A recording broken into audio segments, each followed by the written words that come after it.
Okay, so welcome everybody. Senate Education, May 26th, continuing remote delivery of the committee's hearings in the COVID emergency.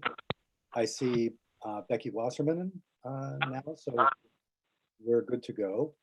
So what we're going to do today is pursue two related discussions, which we kicked off at the beginning of last week.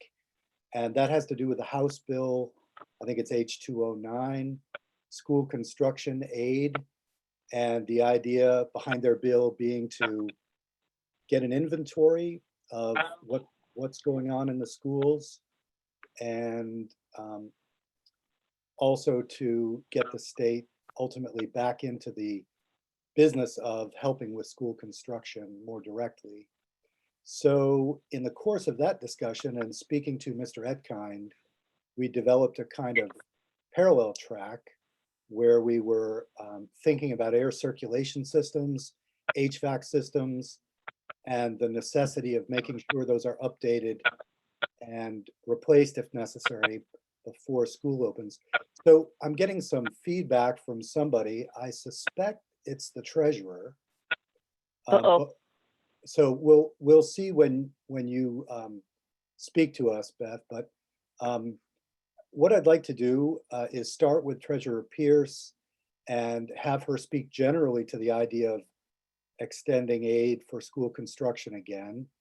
And I know she did that in the House committee.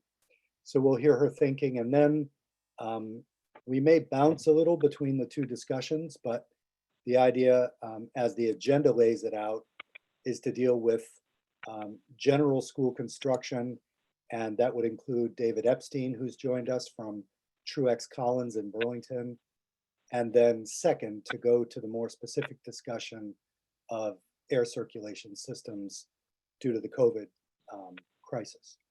So Treasurer Pierce, welcome. And again, what we'd be looking for you to do is lay out your thinking generally about whether the state should or how should it properly get involved again in school construction aid. Okay. Well, thank you very much. For the record, Beth Pierce, the state treasurer, and appreciate the opportunity to speak with you on this issue. So from the outset, I would say that we do need to work on our school construction, to modernize some of our buildings. There's a lot of deferred maintenance, although we don't know how much it costs at this point, and that's a big issue as you're trying to develop a funding and a financing plan. For me, those are two different things.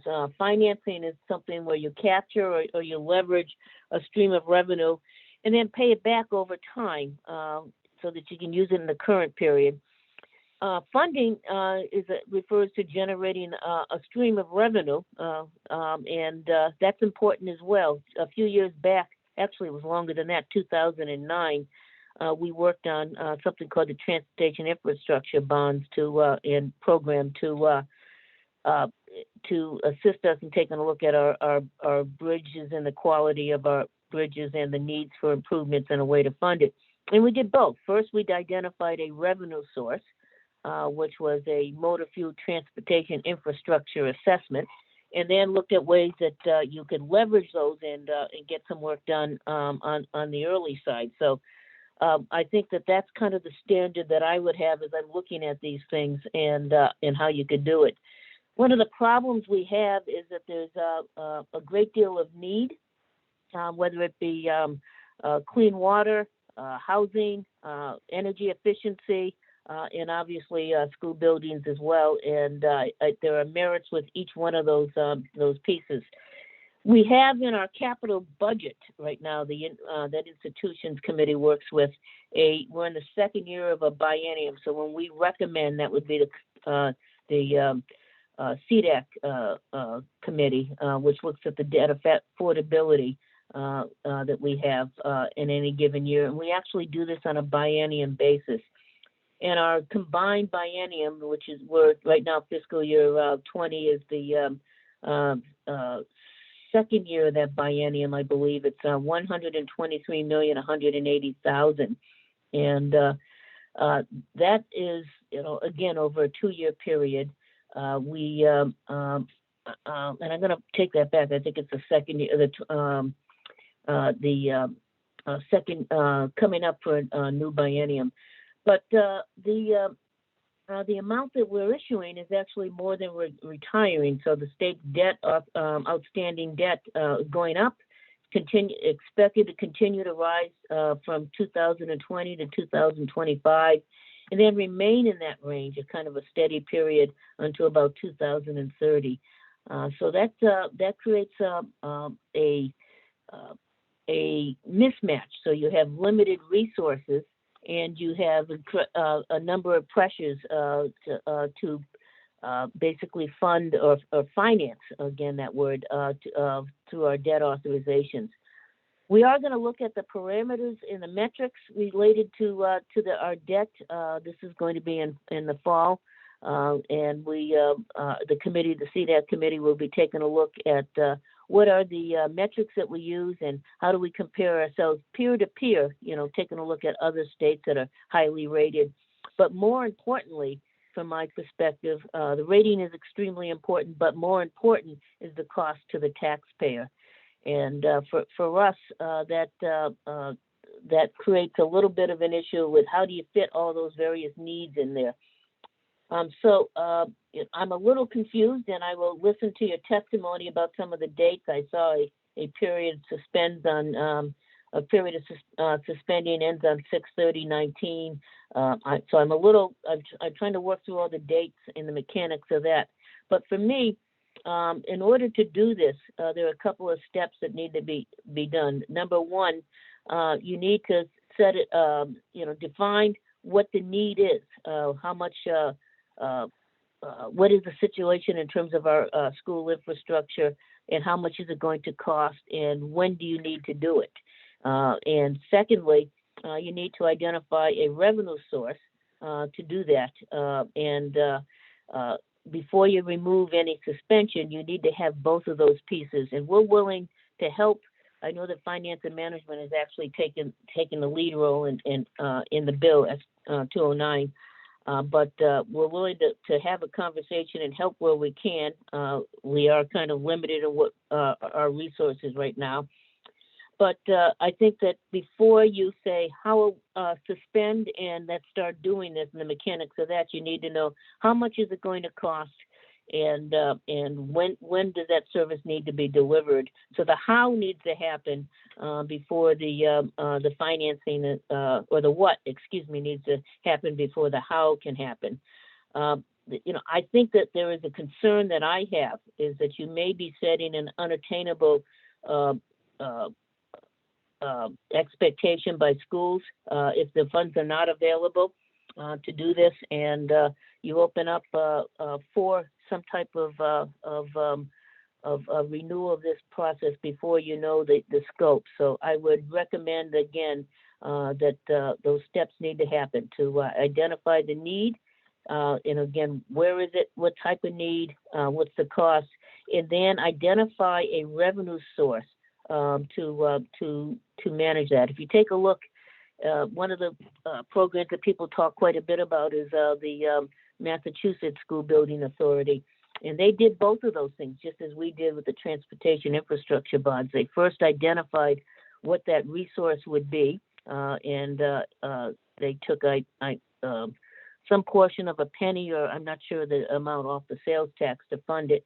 And then they identified a process, an infrastructure procedural process, and they did it within their existing capital structure. So for me, that's important to be able to take those steps, and I would encourage the committee to look at it in that sequence of events. Thank you, Treasurer. Can I just clarify? So you started out talking about the difference between funding and financing. So in other words, you would be against financing, but you are tentatively for funding if there's an identified source. Yeah, I think that you have to fund it. Whether or not you finance it would have to be within the constraints of our what's a amount of debt that can be financed by the state and be affordable by the taxpayers and within the confines of our peer-to-peer relationships with the rating agencies. But again, taxpayer comes first in this one. But you need to identify a funding source, and then you may need to finance to leverage those revenues and bring them forward in the process. So what you're doing there is you're leveraging a stream of revenue and paying it back over time. But there are two pieces to that. One, the revenue needs to be identified, and second, that it needs to be within the limitations of the Capital Debt Affordability Advisory Committee. And again, I would say that we are going to look at our metrics, but there's a lot of competition for resources. And going back to one of my concluding remarks, I think that if you were to do this without having all the knowns completed, you would end up creating an expectation that can't be met at the local level. So, If I could just ask Sure. one more question built on that. So the House bill appropriates $1.5 million to hire parties capable of determining the need and creating an apples to apples, compendium of deferred maintenance and projects around the state. I'm trying to figure out, are you implying at all that creating that would produce the expectation and we shouldn't do that without a defined revenue source? No. As a matter of fact, I think that's the first step you need to take, is to do the study.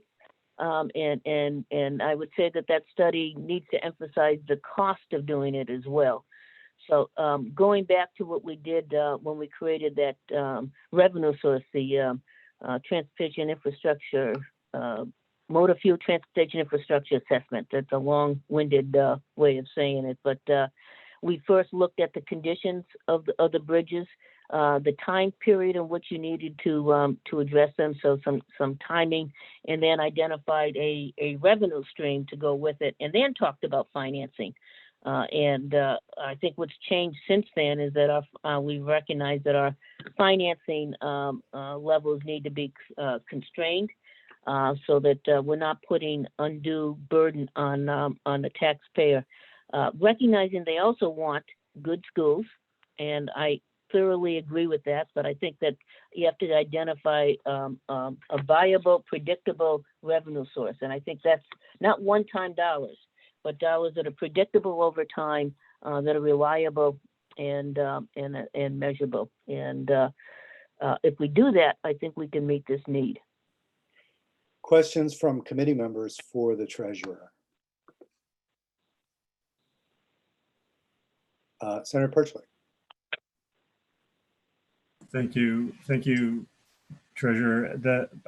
I guess it's kind of a comment. Just want to hear your opinion on one of my questions of the House bill was that it's going to take 1.5 years to do the study. We'll have a dollar figure based on some standards that are developed, but without knowing what the funding is, that could get old quick. And then in 5 years, if we still haven't figured out a funding source, as it took us a while to find the funding source for the Lake Champlain cleanup, it's almost like you have to go back and do another study on the numbers. And I wondered just kind of what you're thinking of how exact that has to be, because we know generally that's a big number, and I don't know how much it matters if it's 700 million or over $1 billion. Like, how exact does that have to be before we start talking about the funding source? Well, I think that I used the old example of 2009, and you're correct that we did a similar process with the clean water. And our office was tasked with the first step, which was to identify the costs and the sectors that were impacted. We did not do that ourselves because we are not experts in that area. What we did is work very closely with Agency of Natural Resources, Agriculture, Economic Development, worked with our partners. We had a fairly extensive process, 23 stakeholder meetings with 1,000 people involved. So we did our homework, but we identified up front what the needs were and what the costs associated with those. And then we delved into what the financing opportunities were, whether it's federal money, whether it's state money. And if you take a look at the report, we did change some of those revenue sources over time, but it served as an instrument to keep the focus on the issue and to work out a model for financing, and that involved a number of folks on the Senate and the House side, and I think it was very successful because we took those steps, and I think that that's what you need to do here. That doesn't mean you can't spend time investigating revenue sources and looking at that while you're completing the needs assessment, but they do need to be coupled together. And I would say that we were fairly comprehensive in our costs. We also recognized what costs were not in there. For instance, general maintenance of those facilities. So this was all capital investment that we were looking at. But it was successful because we took the steps in that order. Maybe you could do the same with school construction. Well, we'd be happy to assist. I will tell you that right now we're working on a number of projects, including one on housing, including one on the colleges. We're kind of maxed out. If you take a look at our budget, our general administration, not our pension funds, but our general administration budget is less than we had in 2009. So we're a little stretched thin. If you'd like to give us the resources to do it, we'd be happy to give it a shot. Touche. Any other questions for the treasurer? Okay, Treasurer Pierce, thank you so much. Please feel free to stay on for the rest of the hearing if you like, but I know your time was tight today. We appreciate the help. I will stay on as long as I can, Mr. Chair, but and I want to thank you folks for taking up this issue. It's extraordinarily important. I try to approach things with a measured way of doing things because I believe that's the most successful. And the hope is that we get to a robust program for school construction. If I may I add one more piece to this, sir? Please.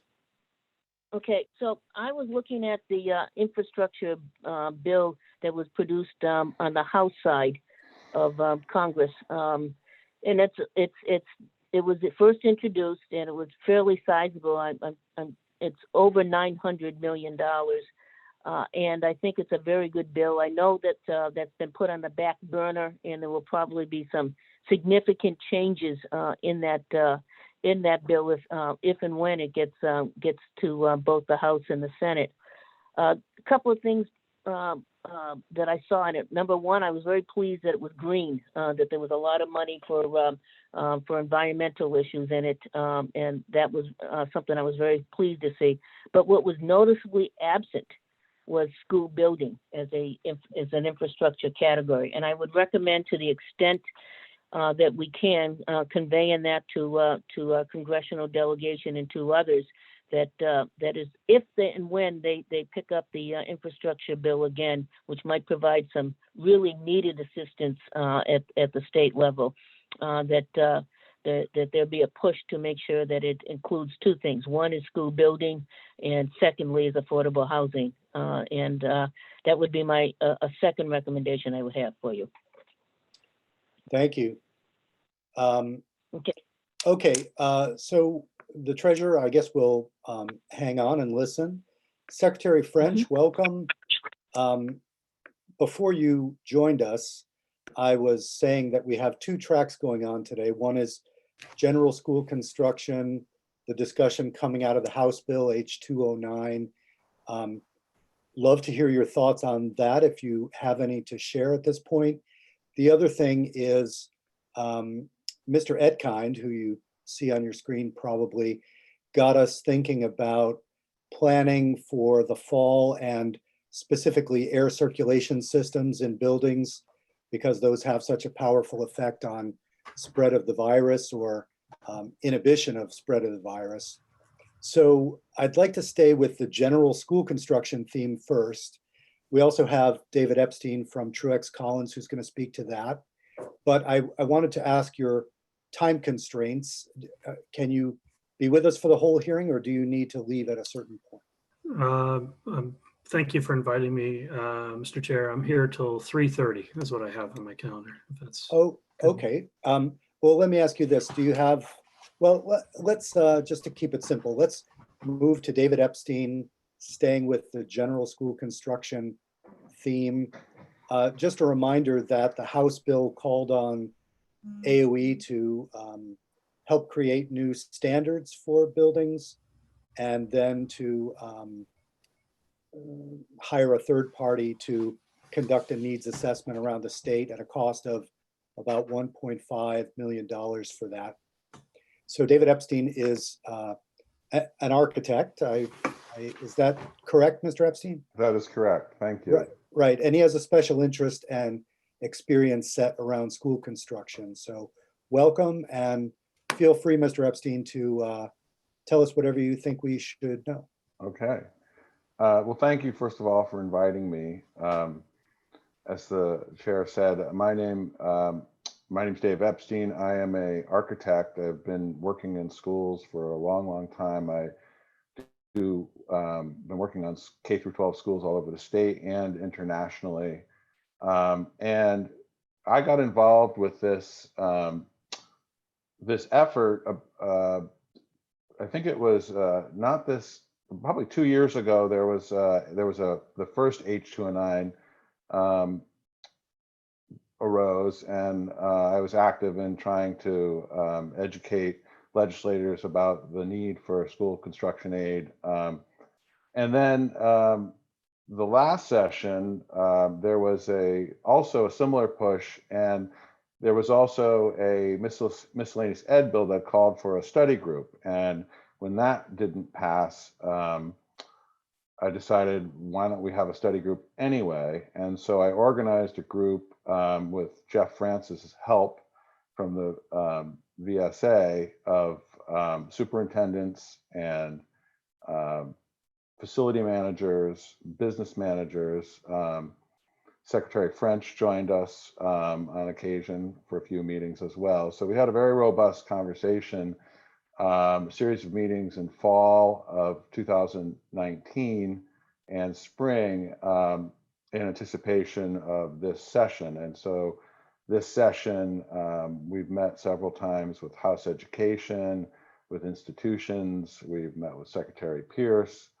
And so Jeff Francis and I, he's been instrumental in helping spearhead this effort to raise awareness about this important issue.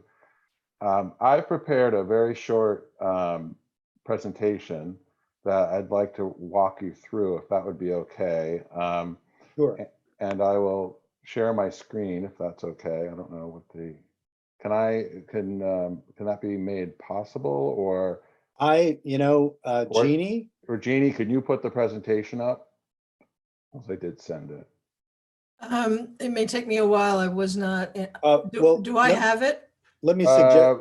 I think I emailed it to you. Can you allow me to share my screen, and then I can? Jeannie, did you put it up on the website? Yes, it is on the website. Let's do that then. So everybody can easily go to the website, pull it up, and then they can toggle back and forth between these images and the thing. Whereas if you share the screen, we're all locked into. Okay. Just well, I that. may be. Let me. Okay. Well, do people? Let me know when you have it up. I have it up. Okay. Yeah, we're all set. Okay, good. Let me just arrange my screen here so I'm not looking off to the side.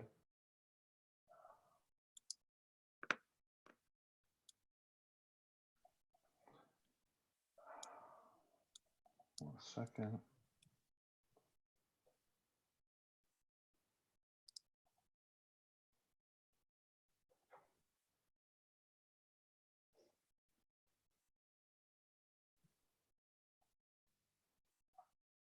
Okay, so this is a very similar presentation that we gave to House Education and House Institutions back in February, but I've modified it, I've shortened it. And basically it's organized into 4 areas, just we want to set the table in terms of providing the context for this whole conversation, talk about the opportunities, talk about the what our group felt were important, was important framework for a program, because it's more than just providing school construction dollars to local districts. There needs to be a whole ecosystem rebuilt that includes standards and other factors besides just giving money, and then what we can do moving forward. So I kind of went David, through. I'm Yes. sorry to interrupt. I'm just wondering, Secretary French needs to leave at 3:30. Yeah. Not sure how long this presentation takes, but It's pretty quick. okay. So if we can have a time certain of, 5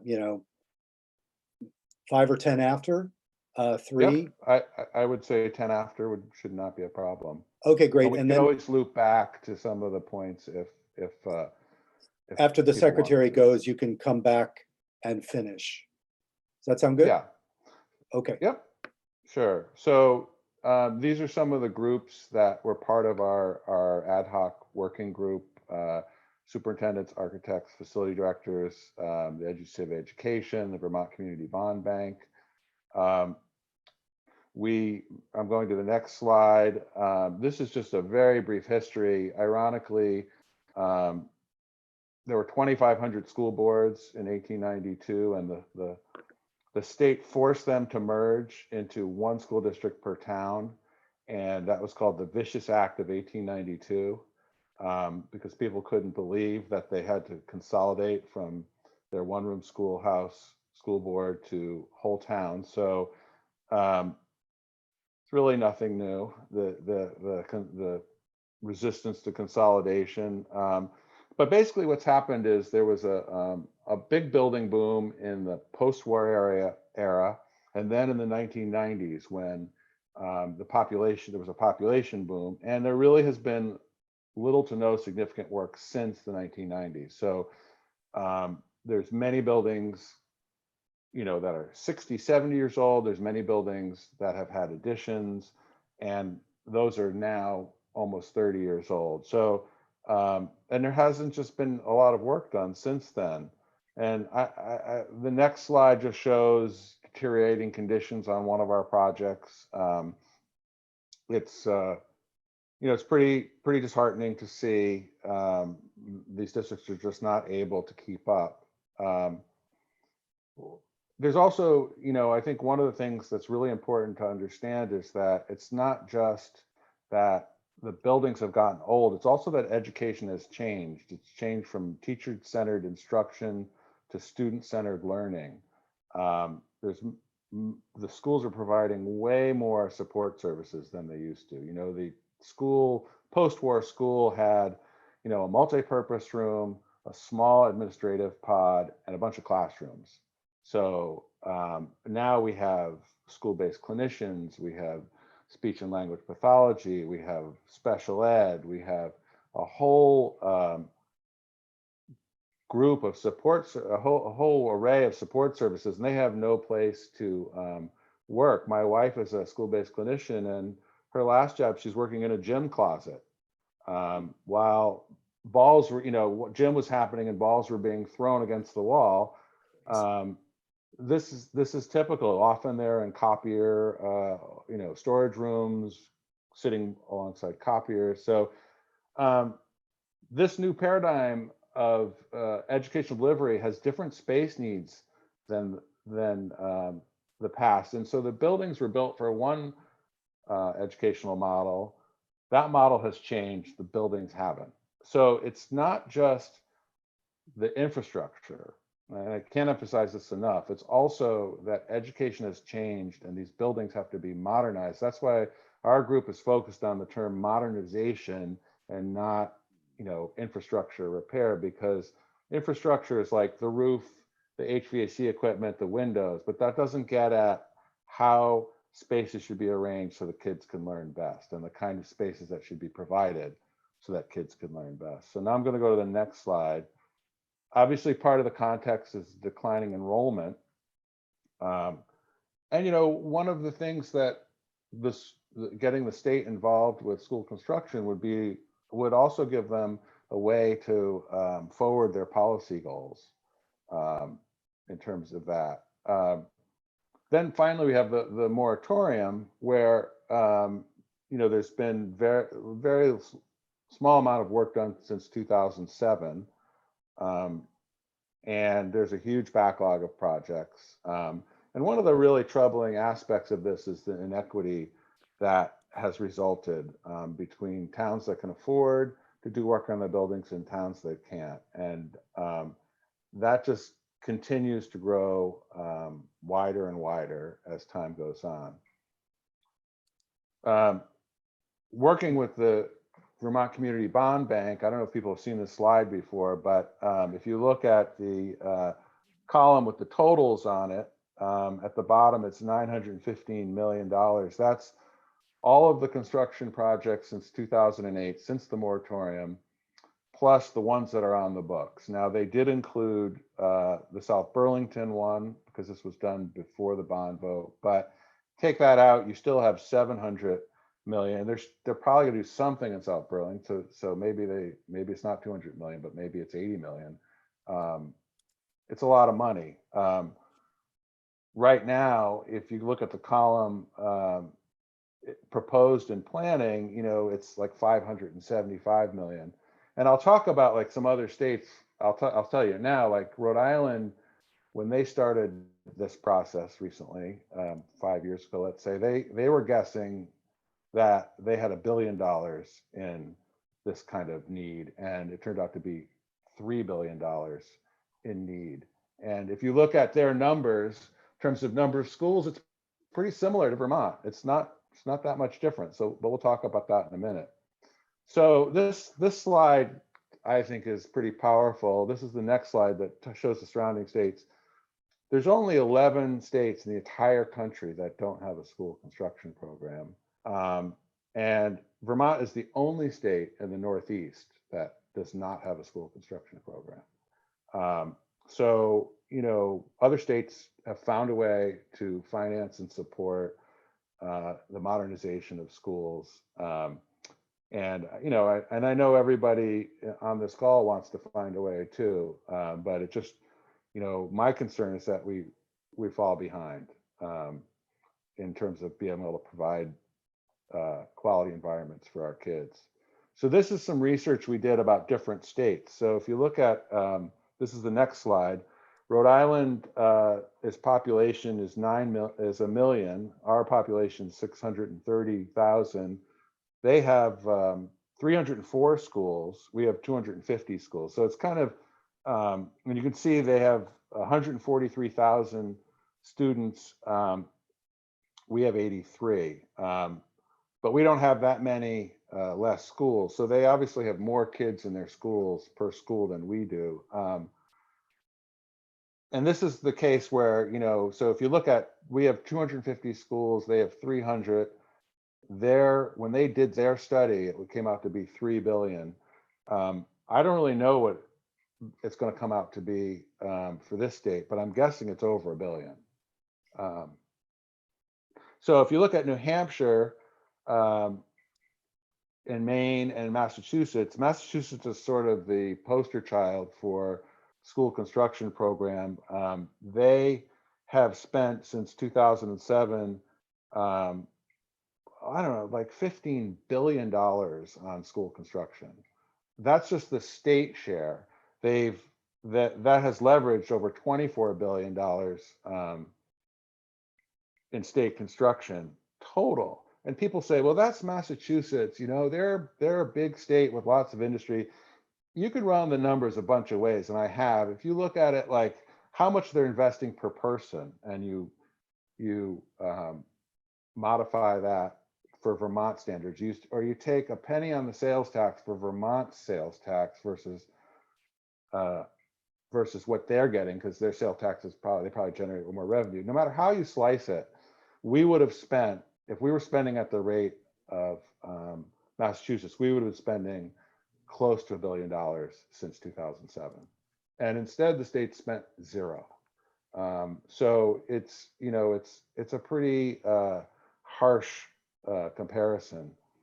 So, Mr. Epstein, yeah, this is maybe a good place. You're just about to go into the opportunities. yeah, Why don't we take a pause here? Because I do want to give the secretary at least 20 minutes or so to speak to the Sure. questions at hand. Then we'll come back to your next slide and allow you to pick up. sure, no problem. Okay. Secretary French, thank you for joining us. The two questions for you. The first has to do with H209 and thoughts on that bill. But in some ways, I think the more pressing question is, Mr. Etkind got us thinking about, as I said before, air circulation systems in schools due to open up perhaps in September to physical instruction. So I was wondering if you could let us know what your thinking and planning are along those lines, and with the understanding that it may be in progress, but just as an update about where we are now. Sure. Good afternoon, Dan French, Secretary of Education. Yeah, in terms of 209, it certainly is, was previously described. David mentioned I was involved on and off with what led to 209, and certainly I think it's an important issue that we have to address at some point. I think last year we predicted the interest in lead in drinking water would lead to a larger conversation of school construction issues, and it's not surprising to a certain extent. But it's how to tackle the problem. And I think, I definitely support the idea of doing a study, which is outlined in 209. And I think also requiring districts to do the planning is another key component. And we're seeing actually more of that, I think, now with Act 46, that there is better, I would say, oversight of all facilities as a sort of a general observation I'd make. But then lastly, and equally importantly, giving the AOE a staff person to administer the program. I think some of you know that previously we had 3 people administering the old program, just the construction aid program, and now we have 0 FTEs in this area. So we would certainly need someone even to manage the RFP process to hire a consultant to do the study. So, but I think to Treasurer Pierce's earlier comment, there's a certain attractiveness to having it be a rational process, meaning we identify the need, can plan for it, as difficult as that is. But to really wrap our arms around what the nature of the need is. And as David mentioned, the issue of equity, how we tackle that's a paramount concern. As you know, currently districts are approaching this within the modeling of their the education fund. So therefore, that those districts can afford to do it, both politically and financially, are going to be able to find a way to do it, and that leaves other places in a tougher spot. So I think definitely interested in 209, and this is an issue we're going to have to tackle. It's not going anywhere. And would you say, before you move on, would you say that the appropriations, the amount 1.5, is that AOE is supportive of that total? Yes, I mean, it has to be, we have to figure out how to pay for it, but I think, the idea of doing a study and hiring someone to do it, and I think, I forget how the number was arrived at. I think David had some insight into that with the group, but I think certainly, I think from my perspective, it acknowledges that we don't have the in-house capacity to necessarily do that. But secondly, it can be a politically challenging work. So it would be useful to bring in someone with outside expertise to do it objectively across the board. And we've done that a couple times in Vermont's history. I pointed out at one point we did asbestos the same way, where we brought in a consulting firm to kind of just go across the entire landscape and sort of do that inventory. I think it leads to a better consistent result. So we'll have the same sort of criteria being applied to all facilities. And I think that useful data would be really helpful in the decision making at this point. Okay, great. And if we could transition to the HVAC air system problem. Yeah, so I'd situate that into the larger container of planning for the fall. And, ventilation issues are important ones. I've worked with Norm on several projects along those lines over the years, something I'm very attentive to when I go in and visit a facility, because it's a critical element of a successful learning environment. It is, I think now with COVID-19, it's unfortunately or fortunately situated on a rather long list of things that have to be addressed as a result of planning for the fall. The most recent CDC guidance has this on the list along with maybe 20 other elements. So we are in part, underway in a larger planning process to open schools in the fall. As we've expressed, it's our intention to open school in the fall for in-person instruction.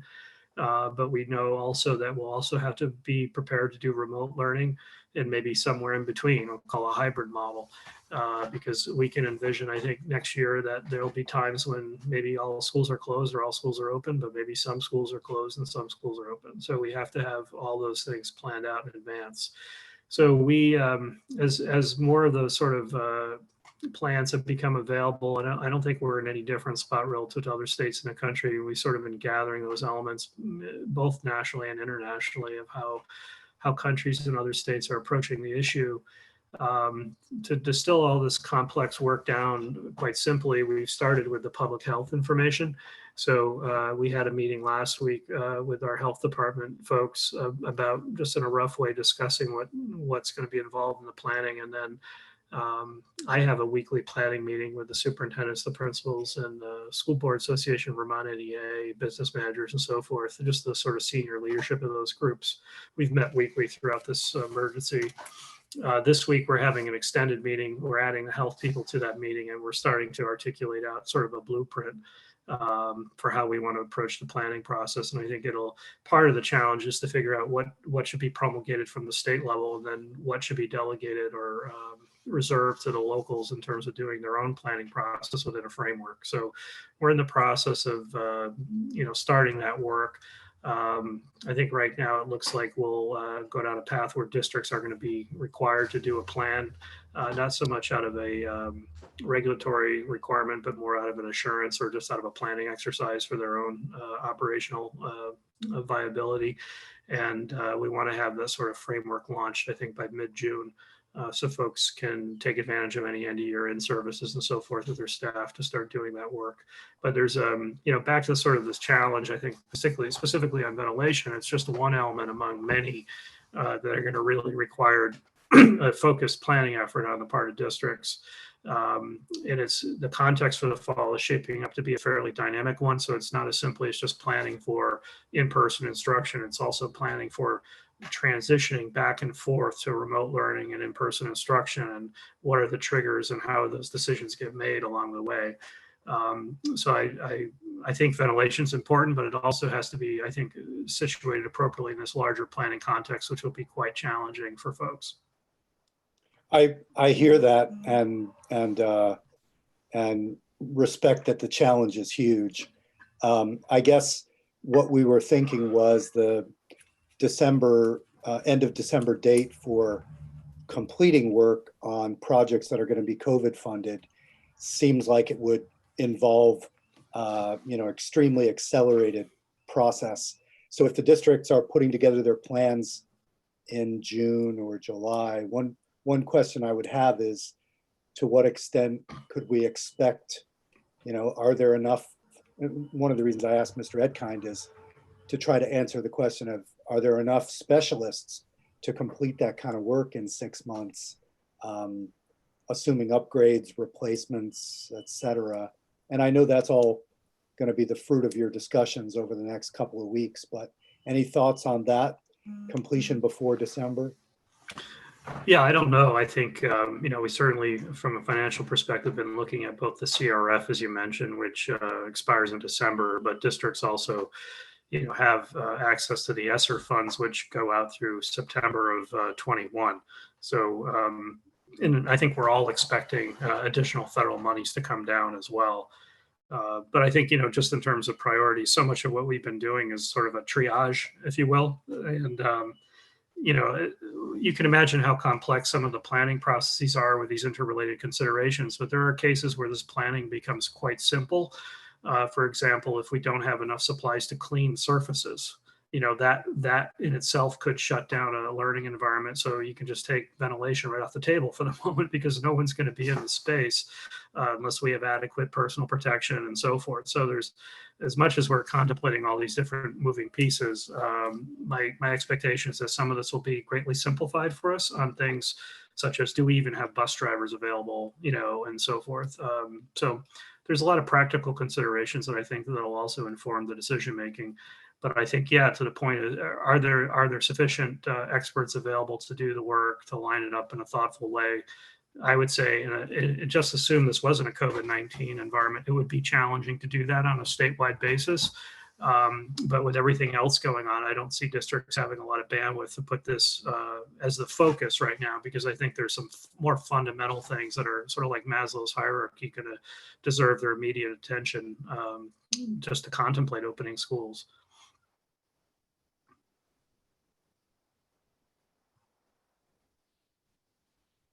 I think you're muted, Senator Booth.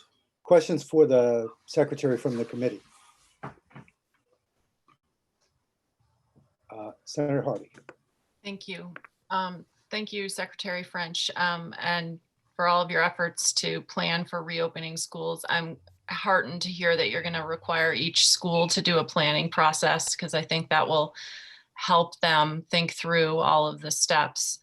I'm wondering, we've heard about ventilation as an issue for the spread of the virus. And if you're in a room with a bunch of people talking at once, that is one of the primary ways to spread the virus. So I'm wondering, have you gotten a sense from perhaps Dr. Levine or others where that falls on the sort of priority list in the health related realm, setting aside all of the challenges of actually getting the projects done? Yeah, I think it's a good question, Senator Hardy. I think the issue of, I'll say, group size, which I think we've become familiar with to a certain extent, we've seen specific guidance for childcare settings is sort of the first, I think, toe in the water relative to acknowledging there's a need to bring people together for specific societal purposes. And what are the risks then, and how do we manage those risks? It's not clear to me yet as to what those parameters will be for classroom settings, but we're certainly talking about numbers, but it's also a function of predicting where we are in the fall relative to the virus. But equally important is to what extent we feel comfortable being able to manage that risk, meaning, what's our testing regime like? How are we able to control the access to the perimeters of the building through temperature checking and so forth? So, we have to consider the risks and get an understanding of it. We don't know what the risk level will be come September, but also as a function of our ability to manage that risk with the tools that we probably will have new ones in terms of testing and so forth by the fall. So if you think about how many students would you fit into a classroom from a public health standpoint, part of that equation would be to what extent is there adequate ventilation in that room. But I think equally important, once again, to simplify some of these decisions will be, well, what's the social distancing aspect of that? So I think, we use 6 feet a lot. I hear that a lot and from public health folks that there's a good reason to keep that physical separation because so much apparently the virus is transmitted through the aspiration of individuals. So to what extent would ventilation help or moderate the ventilation or the aspiration aspects? Or I don't know how any of that factors into things. I haven't heard that emerge yet, but possibly it will. But I know in many schools that I've been in, there's some poor ventilation issues. You can tell with the CO2 levels and so forth. I'm not sure how that, if anyone's done some analysis of how that functions in with contagion levels. But so I don't know, I guess is the answer. And I haven't heard it from the Department of Health yet. Other questions for the secretary from the committee? Senator Perchlik. Do you know, Secretary French, but maybe Mr. Lipsky knows this too, is how many districts do have a facility person, a building facility? I do not know. My observation was that more of them seem to be centralizing those functions, particularly as a result of merging. I've been in just in my own travels and dealing with districts that I've known previously before Act 46. It was my observation that many of them have started to centralize their facilities personnel. And I think that's also my hypothesis, one of the reasons this issue has advanced to a certain extent, because I think now we have, in many districts, we have better surveillance on issues across a district as opposed to building by building basis. So it's not surprising to me necessarily that we have greater insight into these issues, but I don't have a specific number. Okay. Mhm. I don't see any other questions, Mr. Secretary. Anything else you'd like to share with us? No, I think the planning process for reopening is going to be a complex one. I think it's fair to say we are, we're aiming that in the direction of in-person instruction, and I think that's where the better part of the country is as well. But I think you should be assured that the public health and the science of that will be our primary lens by which we make these decisions. And I feel we have really good expertise on that. We're also reaching out to other expertise outside the state as necessary, but I think we're in a good place to do that planning, not only with our expertise, but in Vermont, everyone's involved in those decisions. So I think we'll come up with a pretty responsive framework to do it as best we can. Well, thank you, and again, thank the administration for being science-based. It's not necessarily taken for granted in states around the country. I'm glad that you've added the health professionals to that weekly meeting or the meeting that's upcoming. I would be interested in having you pass on to us, as they're developed, any guidelines you have around air circulation systems, but also more generally the health requirements and planning for putting them in place by September, because that's something that we should all be having an eye on. Yeah, I agree. It's on the CDC list, so by definition, it'll be elevated to a discussion by our group. But I will make sure that's elevated specifically, see if we can address some specific guidance to that issue. Thank you. Thank you very much. I know you have to go, but thanks for joining us. If you can hang around to listen to the end of Mr. Epstein's presentation, feel free. Mr. Epstein, do you want to pick up with opportunities? Sure. Thank you. And thank you, Secretary French. And I just want to say that I hope to participate in the conversation about ventilation because I have a lot of experience with that. And I've done a bunch of reading relative to the COVID crisis. So I think I can offer some insights into that conversation as well.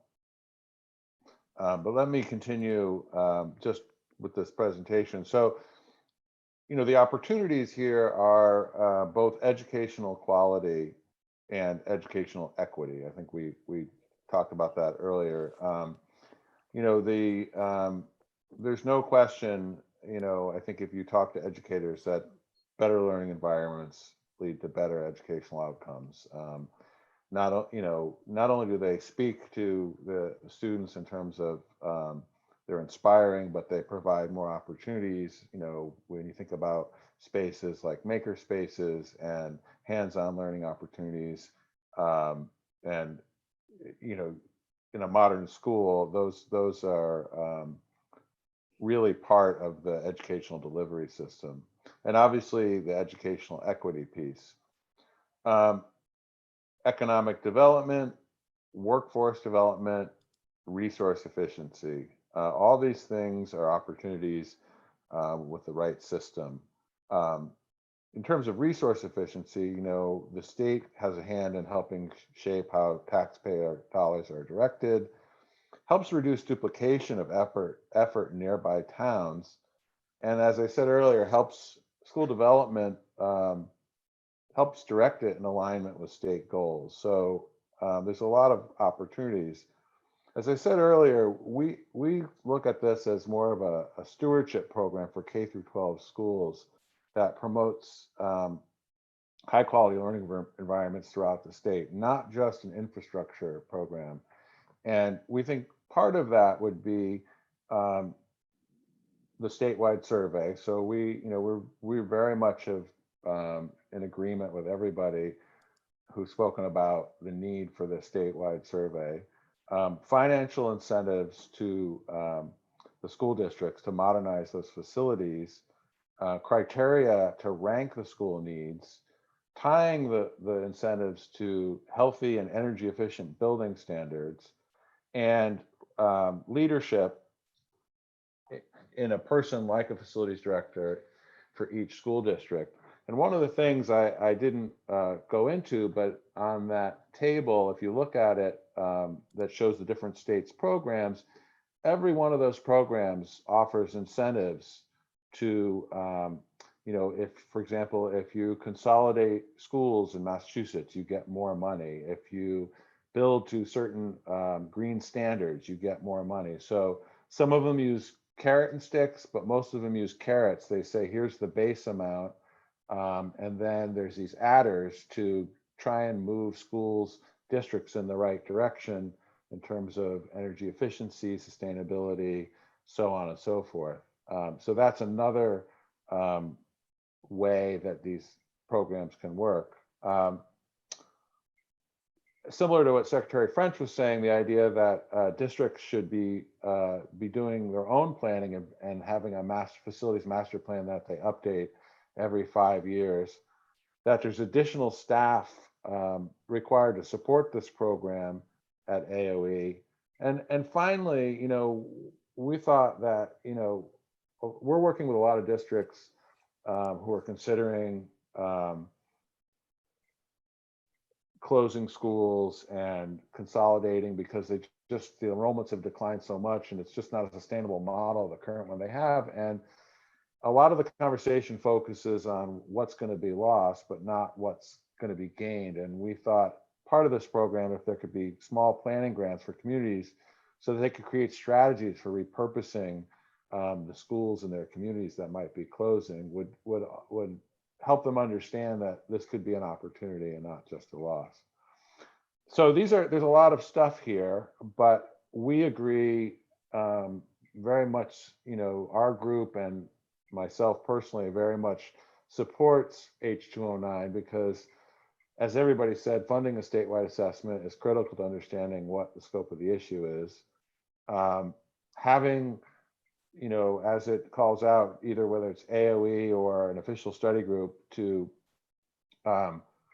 create a specific proposal for the legislature to consider in the coming years, and then having, whether it's the Joint Fiscal Office or the Treasurer's Office, work with the study committee to model multiple funding options is critical as well. And then funding an AOE position to support this effort. I don't think that is an H209.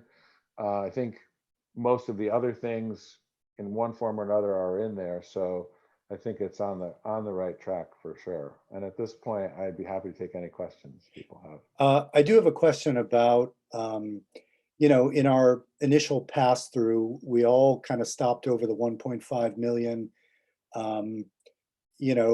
Granted, this isn't something I deal with every day in my own work life. So I'm wondering, did you have input into that figure? How specific is that? Yeah, well, no, I think that came from the Joint Fiscal Office, and they, I don't know where they got their information. There's sort of, I think, two paths you could go for this study. One is if and I think the 1.5 million is the better path, which is to build a database that could be a working database moving forward for a program. I think if you spend, let's say you could do it for 500,000 or 400,000, you would get like a snapshot in time.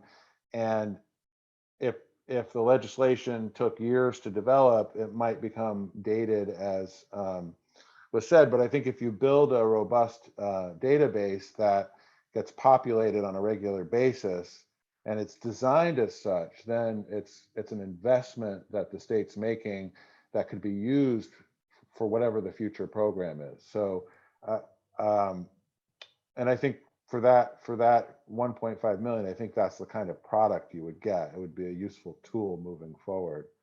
My Zoom intuition tells me that Becky Wasserman has something to add. Yeah, I didn't want to interrupt, but I did want to confirm that Mark Peralt from JFO came up with the estimate And he can talk about it more, but I think it was very much an estimate. So he might have new, and this was a couple months ago that he did it, so he might have new numbers now. We did, I think we did hear from Mark, and I asked him whether it was highly specific or sort of picking a number, and he, as he does, he kind of smiled. And so I think there's a little bit of guesswork there. But on the other hand, you're talking about professional assessments across the entire system. So it doesn't surprise me that it's in the 7-figure range. I always wonder over neat numbers, you know, 1 million, 1.5. Right. So, okay, well, anything else you'd like to add, Mr. Epstein, before I go to committee members for questions? No, I'm all Okay, set. committee members, questions for Mr. Epstein? Did we lost Senator Ingram. Senator Perchlik. Yes, on Mr. Epstein, on your growing needs slide, doesn't have slide numbers. I think it's maybe number 9, but Yeah. that summary of historic and future school construction spending, that was money that was spent, that 915 takes you to 2023. But if 2019 above, that's all that was like approved by local bonding folks. Yeah. So the column that says issued, which is 221 million, that I believe is money that has been spent to date, and then in the planning column, there are, I know that the 57 million figure is real, but some of those maybe have not passed bond votes yet. So so why the state hasn't spent any money other than the fact that we have a statewide property tax to fund education. Right. Money has been spent on school construction, but just not with any state oversight or support. Correct. Yeah. Correct. Okay. If there are no further questions for Mr. Epstein, I do want to get to Norm Etkind. But Mr. Epstein, we're going to be continuing to look at this bill. And I found myself, I can't speak for other committee members, I found myself rethinking my original cautions around it. It seems as though the treasurer makes a good case for it. The secretary makes a good case for it. Both of them found the appropriation in line with what was necessary. So it seemed to me as though, you know, I can imagine us passing a version that's not so different from that. I do think there is the question of staffing, which Secretary French brought up and which you mentioned. We can pick that up. But as I said to Secretary French, feel free to stay to the end of the hearing. Mr. Etkind, I was hoping could speak to us about his thoughts on what the Secretary laid out in terms of air circulation and HVAC, and it wasn't really specific enough to do much of that, Mr. Etkind. Well, of course, you know me a little bit. I have plenty to say. So if you'd like, I can chime in on both three presentations. I mean, I think H209 envisions the discussion on how to finance these improvements happening 3.5 years from now. Now, meanwhile, as you know, all these schools are coming forward based on tremendous need and going ahead with projects without any input from AOE as far as that goes. And with some school districts that desperately need to have this work done, not being able to pass bond votes. So I think you need to divorce, you know, face the reality of the situation, which is what I just mentioned, as well as, you know, the long-term planning and initiatives and so forth. And that's where my proposal, well, you know, let's help them get over the hump by, it's all coming out of the Ed Fund anyway, right now. Mhm. But let's put in some criteria. Let's get some of the incentives going to some of these school districts that desperately need this work done. And I'm not going to belabor the point because those are my thoughts on that. So I'll move it along unless Okay. people want to So questions of that. in other words, You're muted. oops. No, I don't think so. In other words, can you hear me? You're muted, I believe. No, we can hear you. No, he's can not hear you. muted. I think only you can't hear me, Mr. Etkind. Not sure why that would be. Can you hear me now?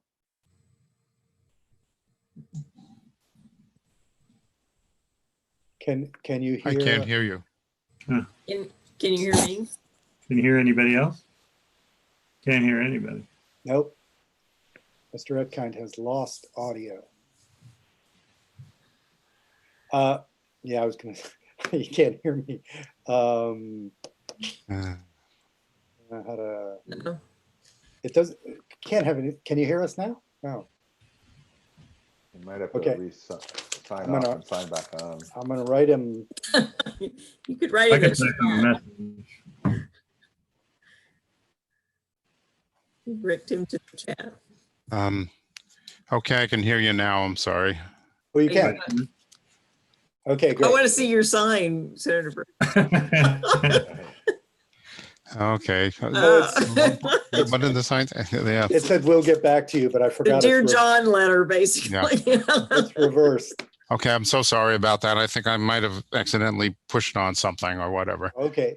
Um, So all I was going to say is that the treasurer was very specific that we should do a needs assessment, create an accurate database before we funded anything. You take issue with that. Well, and I'm not an expert on that, but if I understood her correctly, she was looking at how the state was going to pay for this, not how the ed fund or the local taxpayers were paying for it. She was focusing on the capital bill and how to get money in the capital bill to fund this and or to finance through the capital bill and so on. But didn't specifically address the idea of doing what I said, which is just providing some incentive through the ed fund. And maybe establishing some criteria for how that's done. Yep. So it doesn't contradict anything she was saying. Okay. I'm saying, because the time frame, if I understand it correctly, in H209, your version of the bill is that discussion happens 3.5 years from now. Which none of us liked on Yeah. our first read through of the bill. As we first saw it, it was $1.5 million going out, none of it to districts. And then maybe 5 years down the road, people see some kind of infusion, or at least 4 years down the road. So, I don't see any reason why we can't think about ways to accelerate that timeline. I have a hard time imagining that we would, at this point in the session, design the kind of grant program you're talking about. But maybe we can ask AOE to come up with that in the coming year and have that working before we get. Yeah, I mean, I did run it past one of the best business managers in the state to see if the way I propose it would actually work. And he agreed that essentially that could happen. Needed some tweaking, of course, but that the basic idea was sound. It could function the way I proposed. But moving right along, if you'd like, I can certainly sympathize with Secretary French. The burden on him is enormous. And I think what really needs to happen is to divorce this whole issue off his plate and move it sideways to, I suggested a task force that would look at this. Some of the changes that need to happen are just changes in the programming of their systems. Some of it is replacing filters. It's just getting that guidance out. If there were a task force that can do that, that would be great. Most schools are having work done on their systems over the summer, so it's really feeding into that. And if there was some CARES Act money available, I bet some would move quickly to, while a lot of this work has to happen over the summer. So yeah, so they have an opportunity now maybe to do this if this were at all possible. But a lot of it is just passing on, getting the right knowledge to the right people that are already there, like to move it kind of off the secretary's desk and into a task force that would work on this and get the idea. That was my suggestion there. Appreciate it. Yeah. Questions for Mr. Etkind from the committee? Okay. Question from David Epstein. Well, I wanted to just comment that the schools, have planned their summer work, and it's summer is just about here, and contractors get very, very busy in the summer. And so it's, and then there's some planning time that it takes to put these projects together to figure out what's the best solution. So my opinion from my work in the field is it'd be very difficult to do any work this summer other than getting your existing, if you have a project that's already planned, getting that obviously shouldn't be a problem, or getting your systems, your existing systems working as good as they can possibly work. Mhm. There's a field called commissioning, and the commissioning agent comes in and tests all the systems and makes sure that they're working properly. And so that might be a more feasible option for the fall than doing wholesale replacement of systems. Now, and contractors and engineers can do commissioning as well. It's not just has to be a special. The unfortunate part is that there's many schools that don't have adequate ventilation and or don't have working actual equipment that works. And Yeah. so you can't commission something that just doesn't work. But that would be a start, I think, is to have all the systems at least tested and tweaked to work as best as they can before September. Mhm. Becky, I'm not sure if you're still, there she is. Yep, I'm here. Would you be able to join us on Thursday to go into the actual language of the bill and see Sure. what we like, what we'd like to save, what we might change, and what we might add? Sure. I do know that the bill is currently in Ways and Means. Yeah. So I don't know whatever is sent over to the Senate will be what is worked on. I Yeah. guess. Understood. Okay. But I know from Representative Webb, it's their top priority. She's asked me to look out for it especially, so I want to do that. It's a subject that I've been hoping to make a move on with this committee as well. So at the very least, we can maybe get you thinking about another draft. There was the point about an FTE mentioned for AOE, and could that person monitor this progress? If we could get that person there and working quickly, maybe that would, rather than necessarily the task force that Mr. Etkind is talking about, maybe that person could just begin conducting that work. And then there was also the piece about standards and developing standards. So maybe we can leave that as is, or maybe it'll need some kind of modification. But I'd appreciate it if we could have you on Thursday. Yeah, sure. Great. Mr. Epstein. I would agree with Mr. Etkind also about the timeline. Anything that we can do, or you can do to shorten the timeline. I mean, the study might take a year, but the funding, I don't know why this would need to be a 3.5-year process. Yeah. I think it seems too long. It was a reaction I had too when I read the bill, and I was glad that Norm brought that up. I think, I don't want to speak for the House committee, but I know that they've been moving very gingerly, trying not to raise opposition because the moratorium has been in place for quite a while. And it's clear that the ultimate goal is to try to lift the moratorium, or a targeted lift of the moratorium. And so I think having it be out 3 years is sometimes a way to make a soft approach. Right. But I agree, and I think the committee as a whole felt that that timeline was, not where we want to be. We'd like to be making change, if we're going to make change, sooner rather than later. So I believe that's our witness list for today. I want to thank Mr. Etkind. Am I pronouncing that right, or is it Etkind? I know who you're talking about either way, so it's okay. Okay. Well, I appreciate that. And thank you, Mr. Epstein, for being here. You and I had a discussion about this quite a while ago, so it's good to have it underway. And any additional expertise or insights that I can offer the committee, I'd be happy to come back and do that. So I just want to put that out there as an offer. And we may well, when we're done with our bill, have the witness list back just to respond to the final language, just so we can get a sense of whether we've done our work properly.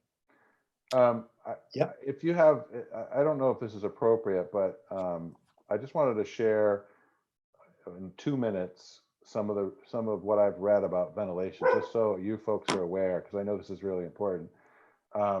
There was some question initially that schools or businesses should just turn their ventilation off, and because it would spread germs around, spread the virus around. And ASHRAE, which is the body that deals with heating and ventilating systems, came out with a statement that said, no, absolutely, you should run the systems, you should run them as high capacity as you can, because what you're trying to do is dilute the air with as much fresh air as possible.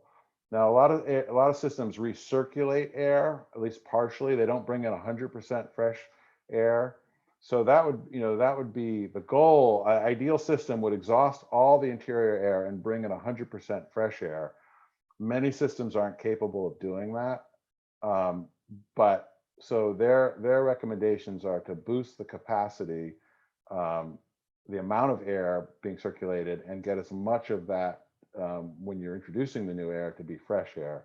Now, the problem, the issue with replacement of systems is that many schools have the old unit ventilators, those boxes underneath the windows, and almost every project we do, we take those out and we put a centrally ducted system that has heat recovery in it, because it's much more energy efficient. And that is a unit that sits on the roof, and you have to provide ducting to several classrooms.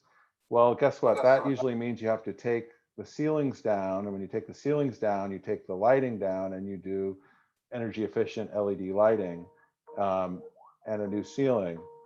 And so what I'm saying is that these projects sometimes are more system related. Excuse me, Mr. Epstein, somebody's got their sound. No, I'm sorry, I had another incoming call. Okay. So anyway, I just want to say that it's not just always like replacing unit X with unit Y. It's often, in fact, with these older schools, a whole systems replacement where you're changing the technology completely, and it gets into other architectural components. And that's why, to do this right, you wouldn't want to just tell people to go replace their unit ventilators in their school this summer, because it's not the right technology. It's a very outdated technology, which many schools have. So I just wanted to add those couple of bullet points there, just so people, when they're thinking and talking about this, have the benefit of that information. Well, thank you. That's appreciated. And again, thanks to both witnesses.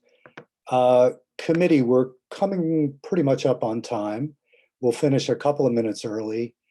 On Thursday, we've got 2 things I'd like to do. One is, as I said to Becky Wasserman, work on the House's actual language, and in advance of it coming over, I think it's more likely that the appropriation will change than the structure of the bill, but we won't go too far in our wordsmithing before we get a final version.